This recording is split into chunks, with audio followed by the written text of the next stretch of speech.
ಒಂದು ಕಾಲದಲ್ಲಿ ಬೆಂಗಳೂರಿನಲ್ಲಿ ಫ್ರೆಶ್ ತರಕಾರಿ ಮತ್ತು ಹಣ್ಣುಗಳು ಸಿಗ್ತಾ ಇದ್ದಿದ್ದು ಹಾಪ್ಕಾಮ್ಸ್ನಲ್ಲಿ. ಎಲ್ಲ ಏರಿಯಾಗಳಲ್ಲೂ ಒಂದೊಂದು ಹಾಪ್ಕಾಮ್ಸ್ ಇತ್ತು. ಆದರೆ ಇತ್ತೀಚೆಗೆ ನಿಧಾನವಾಗಿ ಹಾಪ್ಕಾಮ್ಸ್ ಒಂದೊಂದೇ ಎಲ್ಲ ಕೂಡ ಖಾಲಿ ಆಗ್ತಾ ಇದೆ. ಯಾಕೆ ನೋಡಿ. ತೋಟಗಾರಿಕೆ ಇಲಾಖೆ ನಿರ್ಲಕ್ಷ್ಯ, ಕಣ್ಮರೆಯಾಗ್ತಿವೆ ಹಾಪ್ಕಾಮ್ಸ್. ನಗರದಲ್ಲಿ 50ಕ್ಕೂ ಹೆಚ್ಚು ಹಾಪ್ಕಾಮ್ಸ್ಗಳು ಬಂದ್. ನಗರದಲ್ಲಿ ಹಾಪ್ಕಾಮ್ಸ್ ಅಂದರೆ ತೋಟಗಾರಿಕಾ ಇಲಾಖೆಯ ಅಂಡರ್ನಲ್ಲಿ ಬರುವಂತಹ ಹಾಪ್ಕಾಮ್ಸ್ಗಳ ಸಂಖ್ಯೆ, ಅಂಗಡಿಗಳ ಸಂಖ್ಯೆ ಕಡಿಮೆ ಆಗ್ತಾ ಇದ್ದಾವೆ. ಬಹುತೇಕ ಎಲ್ಲ ಕಡೆಗಳಲ್ಲೂ ಕೂಡ ಖಾಲಿ ಆಗ್ತಾ ಇರೋದು ಅಂದರೆ ಅಲ್ಲೊಂದು ಇಲ್ಲೊಂದು ಸಿಗುವಂಥ ರೀತಿಯಂಥ ಪರಿಸ್ಥಿತಿ ನಿರ್ಮಾಣ ಆಗಿದೆ. ಒಟ್ಟಾರೆ ಏನಕ್ಕೆ ಹಾಪ್ಕಾಮ್ಸ್ಗಳು ಬಂದಾಗ್ತಿದ್ದಾವೆ, ಯಾಕೆ ಆ ಮಳಿಗೆಗಳು ಬಂದಾಗ್ತಿದ್ದಾವೆ, ಅವೆಲ್ಲದಕ್ಕೂ ಸಂಬಂಧಪಟ್ಟಂಥ ಒಂದು ವರದಿ ಇದೆ, ನೋಡ್ಕೊಂಬೇಡ. ಗುಣಮಟ್ಟದ ತಾಜಾ ಹಣ್ಣು ತರಕಾರಿಗಳನ್ನ ಗ್ರಾಹಕರಿಗೆ ಪೂರೈಸುವ ಹಾಗೂ ಮಧ್ಯವರ್ತಿಗಳಿಂದ ಮುಕ್ತವಾದ ಮಾರುಕಟ್ಟೆ ಒದಗಿಸುವ ಮಹತ್ವದ ಉದ್ದೇಶದಿಂದ ಹಾಪ್ಕಾಮ್ಸ್ ಸ್ಥಾಪನೆಗೊಂಡಿದೆ. ತೋಟದ ಬೆಳೆಗಾರರ ಸಹಕಾರಿ ಮಾರಾಟ ಮತ್ತು ಸಂಸ್ಕರಣಾ ಸಂಘ ನಿಧಾನಕ್ಕೆ ಬೆಂಗಳೂರಿನ ಹಲವು ಕಡೆಗಳಲ್ಲಿ ಕಣ್ಮರೆಯಾಗುತ್ತಿದೆ. ಸಹಕಾರಿ ಸಂಘದ ಈ ಮಹತ್ವಾಕಾಂಕ್ಷೆ ಯೋಜನೆ ತನ್ನ ಚಾರ್ಮ್ ಅನ್ನ ಕಳೆದುಕೊಳ್ತಾ ಇದೆ. 2 ವರ್ಷಗಳ ಹಿಂದೆ ಬೆಂಗಳೂರು ವ್ಯಾಪ್ತಿಯಲ್ಲಿ 316, ಜಿಲ್ಲೆಗಳಲ್ಲಿ 262 ಹಾಪ್ಕಾಮ್ಸ್ ಮಳಿಗೆ ಇದ್ವು.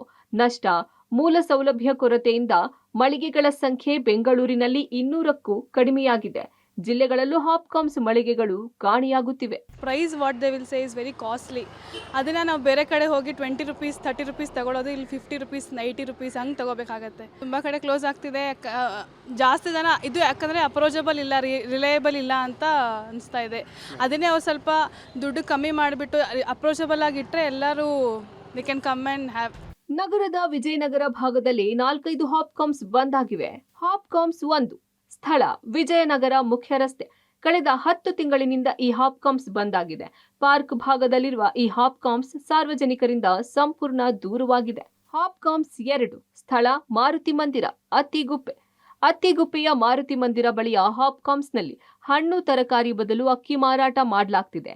ಅಕ್ಕಿ ಅಂಗಡಿ ಅಂತ ಬೋರ್ಡ್ ಅಳವಡಿಸಲಾಗಿದೆ. ಹಾಪ್ಕಾಮ್ಸ್ 3 ಸ್ಥಳ ಹೊಸಹಳ್ಳಿ. ಇಲ್ಲೂ ಹಲವು ತಿಂಗಳಿನಿಂದ ಇದ್ದಕ್ಕಿದ್ದಂತೆ ಹಾಪ್ಕಾಮ್ಸ್ ಕಣ್ಮರೆಯಾಗಿದೆ. ಹಾಪ್ಕಾಮ್ಸ್ 4 ಸ್ಥಳ ಹಂಪಿನಗರ ವಾರ್ಡ್. ಹಂಪಿನಗರ ವಾರ್ಡ್ನಲ್ಲಿನ ಹಾಪ್ಕಾಮ್ಸ್ ಸಹ ಬಂದ್ ಆಗಿದೆ. ಡೋರ್ ಮೇಲೆ ಬಾಡಿಗೆಗೆ ಬೇಕಿದ್ರೆ ಸಂಪರ್ಕಿಸಿ ಎಂದು ಪೋಸ್ಟರ್ ಹಾಕಿದ್ದಾರೆ.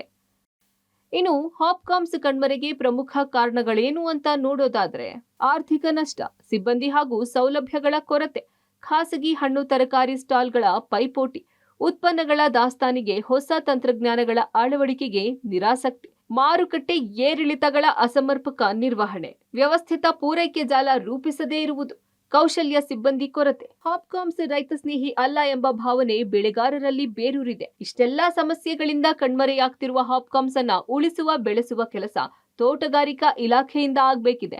ಜನರಲ್ಲಿ ಹಾಪ್ಕಾಮ್ಸ್ ಬಗ್ಗೆ ಉತ್ತಮ ಅಭಿಪ್ರಾಯವಿದೆ. ಅದನ್ನ ಮತ್ತೆ ಜನಸ್ನೇಹಿ ಮಾಡಿ ಆಧುನಿಕತೆಗೆ ತಕ್ಕಂತೆ ಮಾರ್ಪಡಿಸಿ ಹಾಪ್ಕಾಮ್ಸ್ ಉಳಿಸಬೇಕಿದೆ. Madesh, public TV, Bengaluru.